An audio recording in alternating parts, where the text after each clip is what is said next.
La carta del apóstol Santiago es verdaderamente una joya en el sentido de que nos contesta muchas preguntas acerca de cómo debemos comportarnos los cristianos. En este caso nos habla de que no podemos estar quejándonos unos de los otros. Cuidado que nos quejamos mucho de los otros, ¿verdad?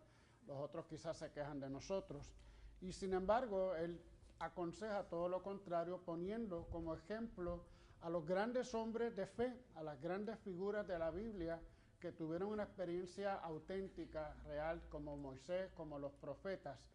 ¿Y qué nos dice esto? Pues que solamente una experiencia de fe real, auténtica, nos puede ayudar en la relación con los demás.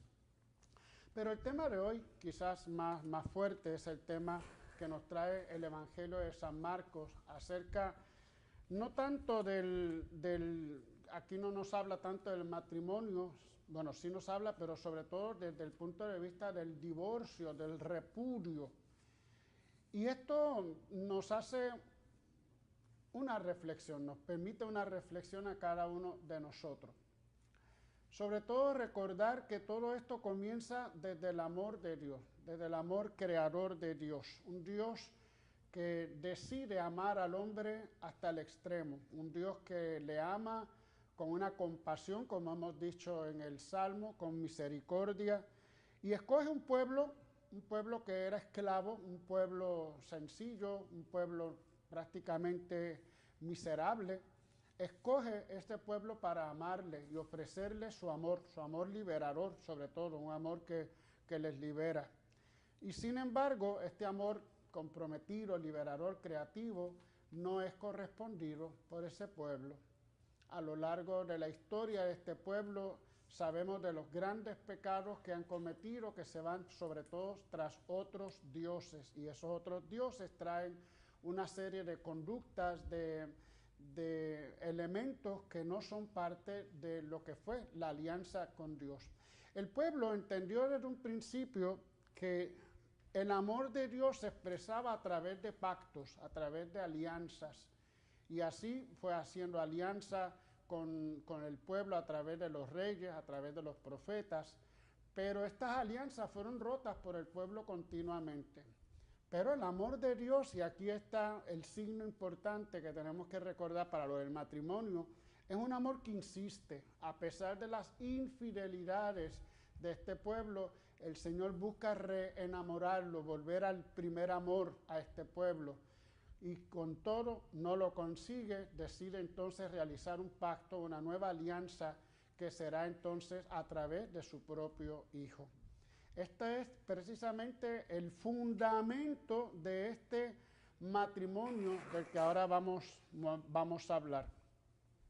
Dios quiso que el matrimonio fuera significado, fuera representado, fuera mirado a través de lo que es el amor de Dios. Es decir, que el matrimonio fuera un sacramento, que fuera un signo de ese amor de fidelidad, de insistencia, de compromiso, de sacrificio, porque el Hijo se sacrifica y quiere que el matrimonio sea signo de eso. Por lo tanto, el matrimonio deberá tener esas cualidades.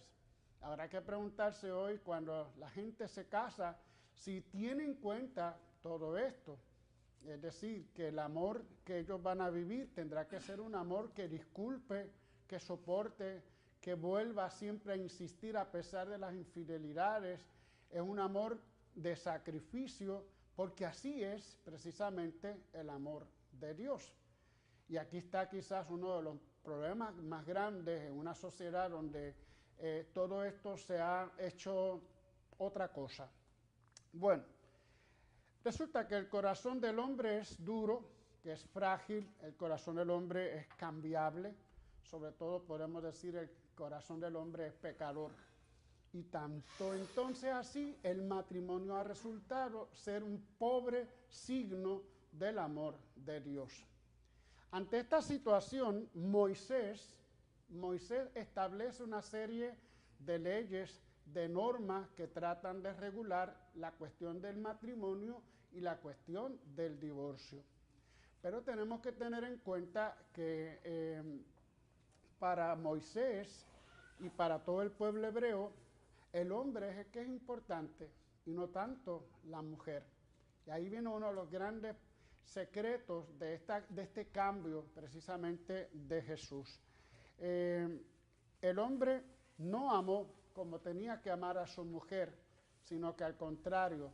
Jesús nos dice, cuando se hace la pregunta, vienen estos fariseos, estos escribas, a decirle a Jesús qué opinión tiene acerca del repudio, de este repudiar a la mujer, porque sabían que la ley era clara, era estricta, pero también daba toda la libertad al hombre. Y por lo tanto, si Jesús respondía por un lado, podía quedar mal. Si respondía por otro lado, podía quedar mal. Bien.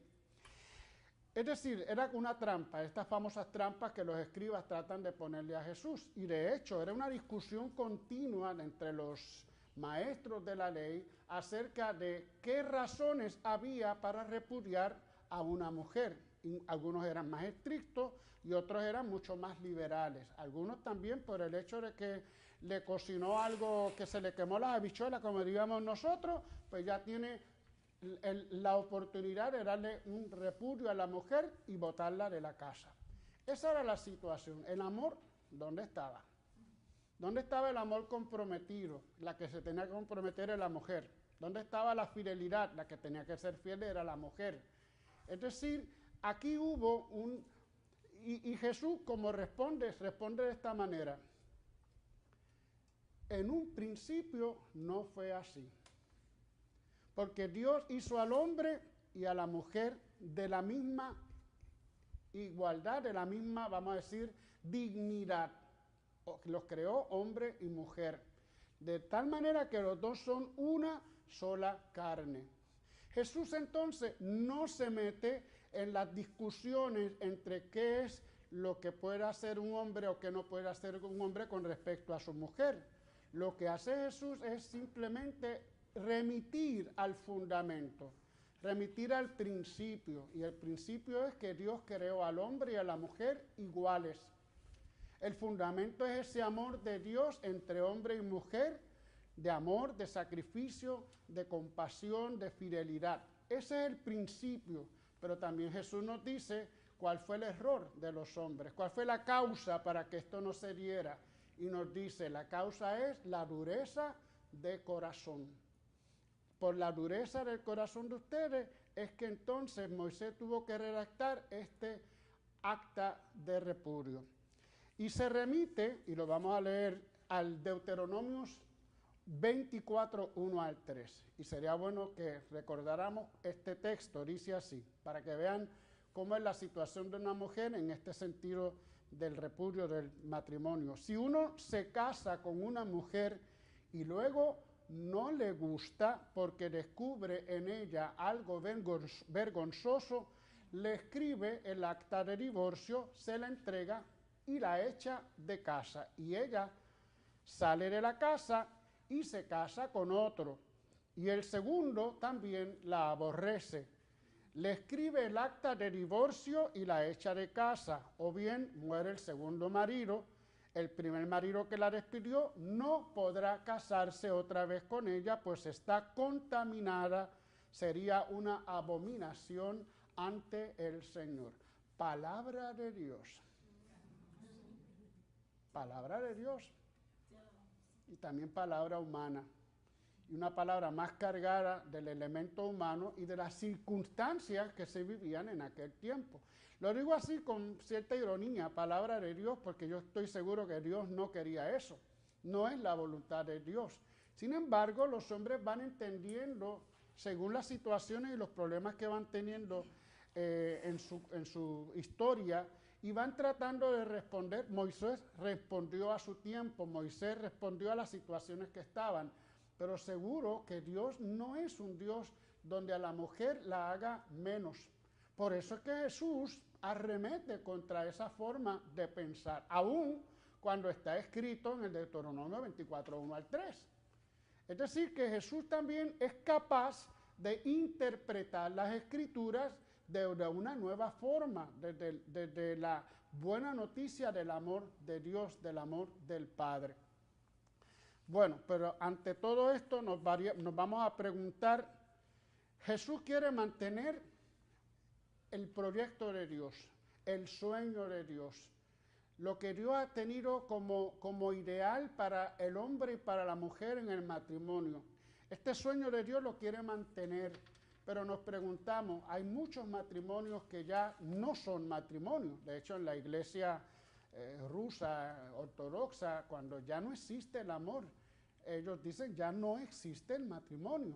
Ha habido una ruptura del matrimonio, porque no se puede sostener un matrimonio que sea de violencia, un matrimonio que sea simplemente como un yugo al cuello que uno se está llevando, un matrimonio que no da alegría, que no da entusiasmo. Eso no hace ni al hombre ni a la mujer felices. Jesús no va a eso. Jesús lo que nos quiere decir que para poder sostener el matrimonio necesitamos compromiso. Necesitamos imitar el amor de Dios que fue fiel aun cuando el pueblo de Israel no fue fiel a Él.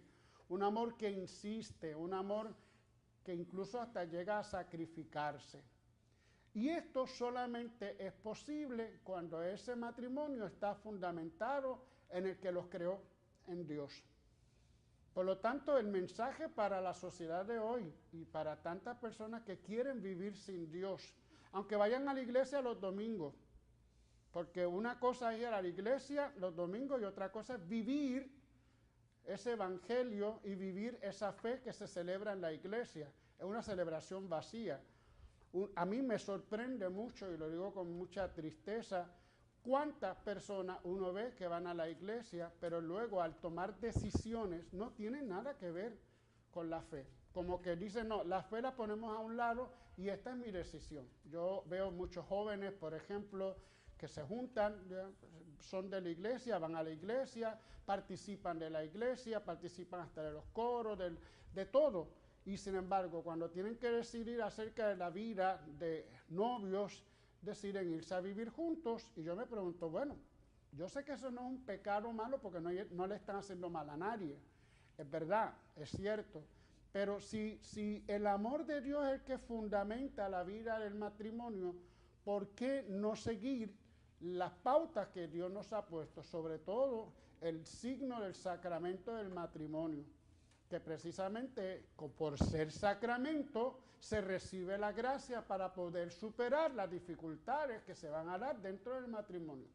Entonces despreciamos el matrimonio, despreciamos el sacramento. No, nosotros vivimos a nuestro aire, y ahí es cuando yo veo entonces dónde está nuestra fe. Podemos estar, como yo le digo a la gente, podemos sentarnos y calentar el asiento 1 hora todos los domingos, pero eso no nos hace cristianos. Lo que nos hace cristianos es cuando nosotros vayamos a tomar decisiones que están no fundamentadas en las normas. Aquí las normas, recordemos que son relativas en cierto sentido, sino que debe estar fundamentado en el amor de Dios. Y el amor de Dios ya hemos visto cómo es. Es decir, cuando alguien decide casarse, cuando alguien decide vivir este proyecto hermosísimo del matrimonio, tiene que hacerlo desde el punto de vista cristiano, tomando a Dios como centro de esa vida. Un poco lo decía la monición. Cristo tiene que estar en el centro del matrimonio. Tú y yo somos 3, diríamos nosotros con el lenguaje de hoy. Tú y yo somos 3, porque en el centro de nuestra vida, la meta que los dos queremos es Jesús. Y si Jesús no es el centro de la vida de un matrimonio, entonces cuando lleguen las dificultades, difícilmente las superarán. ¿Por qué? Porque esto está fundamentado en un amor que es divino. Y si no es divino, solamente humano, demasiado humano, decía Nietzsche, entonces caeremos, porque por nuestras propias fuerzas, las dificultades que trae la relación entre una persona con otra, muchas veces, no siempre, muchas veces son insuperables. Solamente la gracia, el amor de Dios, la presencia de Dios es lo que nos permite entonces vivir esa gracia del amor en el matrimonio, amor como el de Dios. Nunca olvidar lo que es fundamental. fundamental. El amor del hombre y la mujer en el matrimonio son sacramentos, es decir, nos hablan del amor de Dios por su pueblo. Y ya hemos visto las características de ese amor de Dios, insistente, buscando siempre renovar el primer amor, perdonando siempre, siendo fiel aunque el otro me sea infiel. No es fácil, por eso yo creo que hay tan pocos matrimonios hoy, ¿verdad? Yo creo que los jóvenes en ese sentido pueden estar haciéndolo bien, hay que pensarlo bien, hay que pensarlo bien.